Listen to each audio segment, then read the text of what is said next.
नमस्कार बच्चों, आज अपने जियोग्राफी क्लास 11th पहला अध्याय भूगोल एक विषय के रूप में का अध्ययन करेंगे। आज अपने भूगोल के बारे में भूगोल का अर्थ समझेंगे। जो भूगोल है, इस भूगोल शब्द का सर्वप्रथम प्रयोग भूगोलवेता इरेटोस्थनीज ने किया था, जो एक ग्रीक विद्वान थे। 276 से 194 ईसा पूर्व ये शब्द है जो अस्तित्व में आया, भूगोल शब्द। सर्वप्रथम इसका प्रयोग करने वाला वैज्ञानिक था, जो ग्रीक वैज्ञानिक था, वो था इरेटोस्थनीज।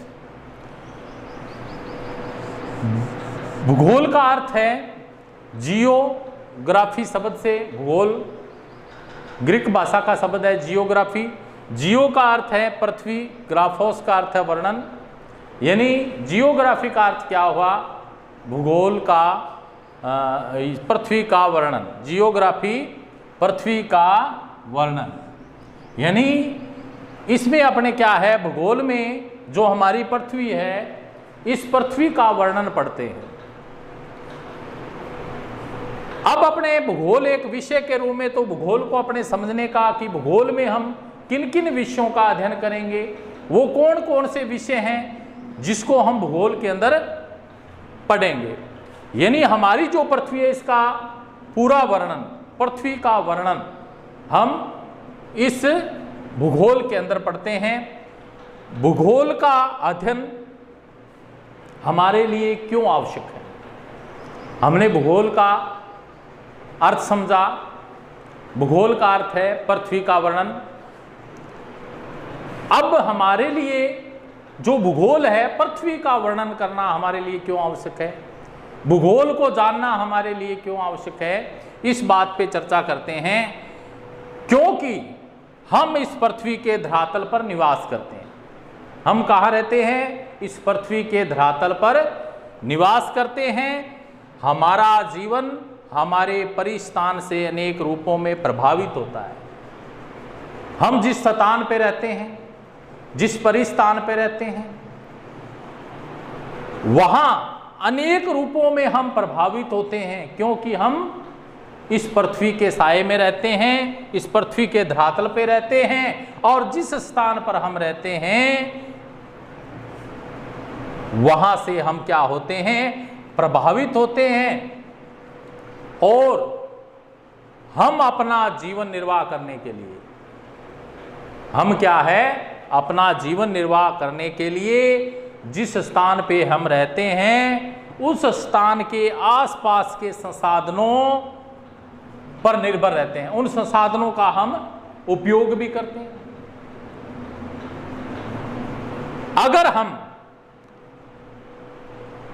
भूगोल को नहीं समझ पाए तो हमारे जीवन निर्वाह की समस्या उत्पन्न हो जाएगी। इसलिए हम जिस स्थान पे रहते हैं, वहां के जो संसाधन हैं, या उस स्थान का जो दृश्य है, भूदृश्य है, उसके बारे में जानकारी, वहां के संसाधनों के बारे में जानकारी लेना हमारे लिए आवश्यक हो जाता है। इसलिए हमें भूगोल का अध्ययन करना चाहिए। यानी भूगोल का अध्ययन हमें क्यों करना चाहिए?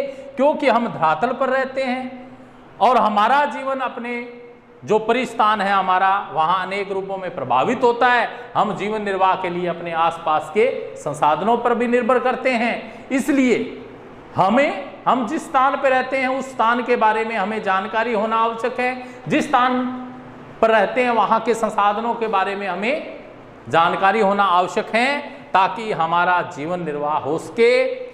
ठीक है, इसलिए हमें भूगोल का अध्ययन करना चाहिए। जैसे प्राकृतिक निर्वाह जो संसाधन हैं, जैसे भूमि है, मृदा है, जल है, ठीक है, इनका उपयोग करके हम क्या हैं, इनका उपयोग हम कर सकते हैं। इसके बाद में भूगोल क्या है? हमने जाना भूगोल का अध्ययन क्यों करना चाहिए। दूसरा है कि भूगोल है क्या। पृथ्वी हमारा क्या है? आवास है। पृथ्वी हमारा आवास है। यह पृथ्वी पर रहने वाले अन्य छोटे बड़े प्राणियों का भी आवास है। इस पृथ्वी पर अन्य छोटे बड़े प्राणी भी रहते हैं, उनका भी क्या है? आवास है। पहले क्या था? पर्वत थे, पहाड़ियां, घाटियां, मैदानी जो पठार थे, समुद्र थे, ये इस पृथ्वी पे दिखाई देते थे। जब से मानव का सर्जन हुआ, इस पृथ्वी पे जब से मानव का सर्जित हुआ, तो मानव ने क्या है, इस पृथ्वी पे अनेक क्रियाकलापों के द्वारा गांव, नगर, सड़क, रेल, पतन, बाजार, इनका निर्माण हुआ मानव सर्जन के बाद। अब क्या है, पृथ्वी का जो धरातल है और मानव के बीच अनोन्य क्रियाएं हुई, अनेक क्रियाकलाप हुए, जिसके कारण एक मानव सर्जित भूदृश्यों का निर्माण है वो इस धरातल पे, पृथ्वी के जो धरातल पे दिखाई देने लगा।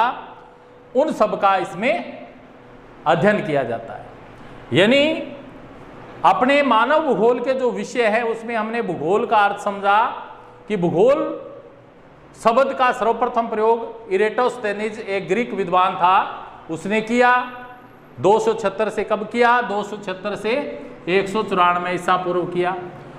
ये जियोग्राफी ग्रीक भाषा का शब्द है। जियो का अर्थ है पृथ्वी, ग्राफोस का वर्णन है, इसलिए इस भूगोल का अर्थ क्या हो गया? पृथ्वी का वर्णन हो गया। अब पृथ्वी का वर्णन हमें क्यों करना चाहिए?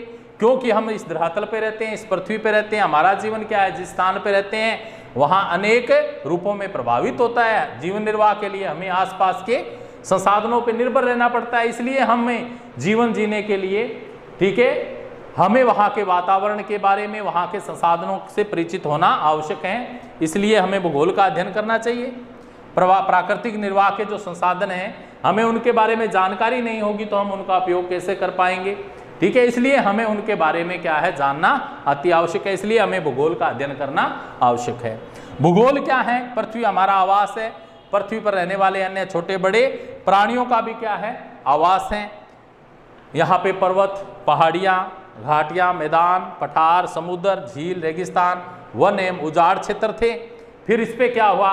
मानव का सर्जन हुआ। जैसे ही मानव का सर्जन हुआ, मानव ने क्या है? पृथ्वी के धरातल के बीच और मानव के बीच अनोन्य क्रियाएं, अनेक क्रियाकलाप हुए, जिससे अनेक भूदृश्यों का निर्माण हुआ। जैसे इस धरातल पर गांव बस गए, नगर बस गए, सड़कें बिछ गई, रेल लाइनें बिछ गई, पतन, बाजार, ठीक है, ये निर्मित हो गए।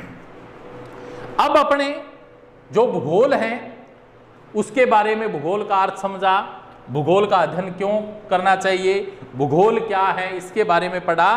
अब अपने विषयों के रूप में भूगोल को एक विषय के रूप में अपने पढ़ेंगे। तो पहला अपने जो विषय है उस पर अपने चर्चा करते हैं भौतिक भूगोल एवं प्राकृतिक विज्ञान। यानी पहले हम भूगोल का प्राकृतिक विज्ञान के अंतर्गत अध्ययन करते हैं। तो प्राकृतिक विज्ञान के अंदर हम किन किन विषयों के बारे में इसके अंदर पढ़ेंगे? तो प्राकृतिक विज्ञान में हम परंपरागत भौतिक भूगोल, यह परंपरागत यानी प्राचीन समय से जो इस पृथ्वी का धरातल था, जो परंपरागत प्राचीन समय में था, उसका अध्ययन हम इसके अंदर करते हैं प्राकृतिक विज्ञान के अंदर। फिर हम मौसम विज्ञान, जितना भी हमारा मौसम विज्ञान है, ठीक है, उस मौसम विज्ञान से संबंधित सारी जानकारियां हैं वो अपने प्राकृतिक विज्ञान के अंतर्गत पढ़ते हैं। जलवायु विज्ञान है वो भी हम प्राकृतिक विज्ञान के अंतर्गत पढ़ते हैं। सामुद्रिक विज्ञान है, समुद्रों के बारे में भी प्राकृतिक विज्ञान में पढ़ते हैं। मृदा जो भूगोल है, इस पृथ्वी पे अनेक प्रकार की मृदाएं पाई जाती हैं, उन सभी मृदाओं का अपने अध्ययन है जो प्राकृतिक विज्ञान में पढ़ते हैं। जैव भूगोल का अध्ययन भी, ठीक है, वो भी प्राकृतिक विज्ञान के अंतर्गत आता है। जीव विज्ञान है, इस पृथ्वी पे अनेक प्रकार के जीव जंतु पाए जाते हैं, उन सभी जीवों का अध्ययन है वो हम प्राकृतिक विज्ञान के अंतर्गत करते हैं। पारिस्थितिक विज्ञान है उसका अध्ययन करते हैं। और वनस्पति शास्त्र के अंदर अनेक जो पेड़ पौधे पादप प्रजातियां इस पृथ्वी पे पाई जाती है, उन सब का अध्ययन हम प्राकृतिक विज्ञान के अंतर्गत करते हैं। तो आज हमने भौतिक भूगोल एवं प्राकृतिक विज्ञान, यानी भौतिक जो भूगोल है और प्राकृतिक भूगोल है, इसके अंतर संबंधों का अध्ययन है जो अपने उसके जो विषय क्षेत्र हैं वो कौन कौन से हैं उसके बारे में अपने जानते हैं। परंपरागत भौतिक भूगोल हैं, भौतिकी, भौमिकी, मौसम विज्ञान, जलवायु विज्ञान, समुद्री विज्ञान, मृदा भूगोल, जैव भूगोल, जीव विज्ञान, पारिस्थितिकी विज्ञान और वनस्पति शास्त्र आदि का अध्ययन इसके अंतर्गत किया जाता है। तो प्यारे बच्चों, आज हमने भूगोल का अर्थ समझा। भूगोल शब्द का सर्वप्रथम जो प्रयोग है वो एक ग्रीक विद्वान था इरेटोस्थेनीज, जिसने 276-194 ईसा पूर्व में किया। जियोग्राफी ग्रीक भाषा का शब्द है। जियो का अर्थ है पृथ्वी, ग्राफ्स का अर्थ है वर्णन। इसका अर्थ क्या हुआ? पृथ्वी का वर्णन। अब इसमें हमने समझा भूगोल का अध्ययन क्यों करना चाहिए, भूगोल क्या है, भौतिक भूगोल है, प्राकृतिक विज्ञान में हम किन किन विषयों के बारे में, किन किन विषयों को इसके अंतर्गत पढ़ते हैं, क्या क्या हमें जानकारियाँ मिलती है। ठीक है, तो प्राकृतिक विज्ञान के अंदर जैसे परंपरागत भौतिक भूगोल के भौमिकी के बारे में, मौसम विज्ञान में मौसम से संबंधित, जलवायु विज्ञान में जलवायु से संबंधित, सामुद्रिक विज्ञान में समुद्रों से संबंधित, मृदा भूगोल के अंदर विभिन्न प्रकार की मृदाओं के बारे में अध्ययन करेंगे, जैव भूगोल के बारे में, और जीव विज्ञान, पारिस्थितिकी विज्ञान और वनस्पति शास्त्र आदि के बारे में अध्ययन किया जाता है। आज के लिए इतना ही, धन्यवाद।